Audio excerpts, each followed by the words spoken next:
Recently, I was speaking to someone on Instagram, and because of his shoe size and the way he likes to skate, I had recommended that he try a larger board, 8.75, 9 inches.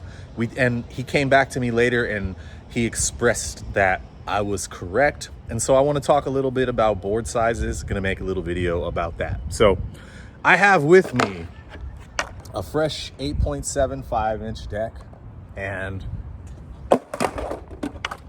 my typical 8.5 inch deck. Now, a little bit of disclosure, I wear a size 12 skate shoe, about a size 12. When I went to have my foot measured, the guy at the running shoe store over in Los Feliz or Atwater Village brought me a size 13 and said that's what I should be wearing. I'm not gonna be skating in that though. My foot's big enough and it's annoying. So I'm just gonna kind of skate these and go over the differences, show you how my foot hangs off, show you how that might benefit or not benefit in certain circumstances. All right, here we have the 8.5, and I'm gonna do my best to show you how my feet are on the board. Notice this is a pretty long 8.5 also, and it's probably skewing towards larger.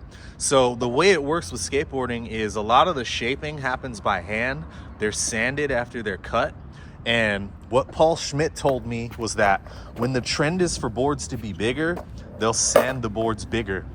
When the trends are for boards to be smaller, they'll sand the boards smaller. And right now, the trend is definitely bigger. So here, for some contrast, is my foot on the 8.75. So there's still a bit of hanging, but not quite as much. The first thing that I can tell you, these are identical boards. These are identical wheels. These are identical trucks. The hardware is different, but it's 7/8 hardware. So I've got Ace AF1s on both. These are the Brian Anderson special editions. I've got 58mm acid chemical coat wheels. They actually have the same graphic. You can't see them on this because this one's a little older. Even the clear Jessup grip tape's the same, but the 8.75 is noticeably heavier.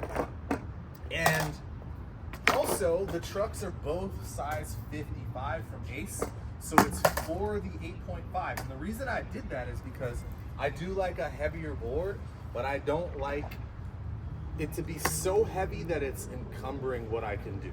So I'm just gonna do a kickflip on both, and then I'll tell you how they feel.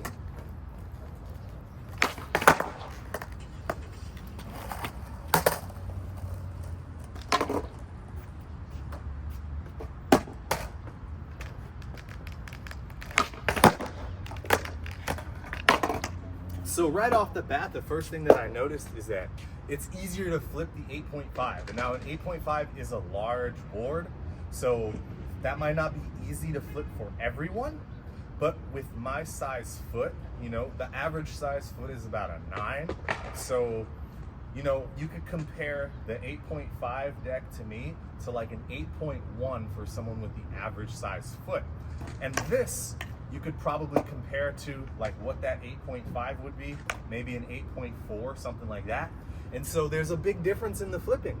I like the way this feels because there's more space for my feet.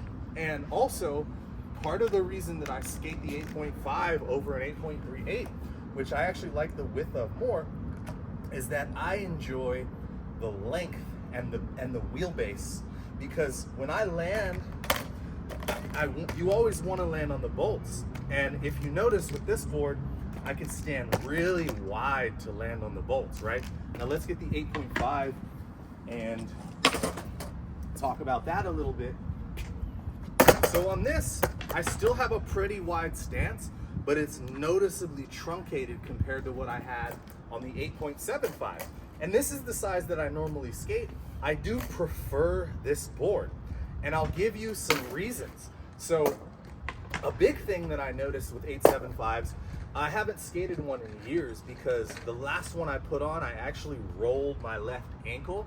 I was trying to hurricane a rail, and this is when I did a lot of hurricanes, and it took so much force to come out of the hurricane that I overshot it. My foot landed weird and fell off the back of the board. So that's what's kept me off of these those 8.5s.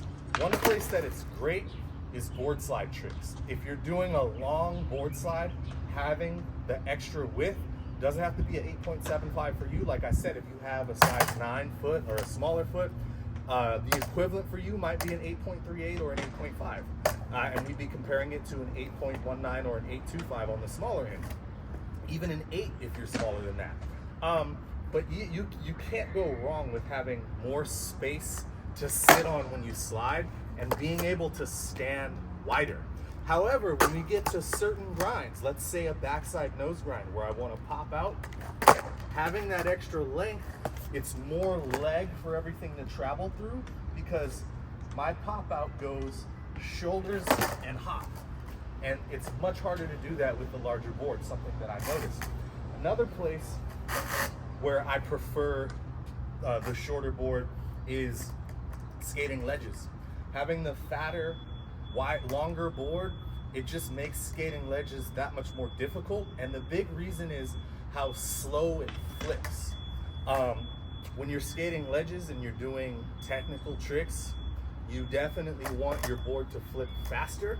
And so that 8.75 would never work for me.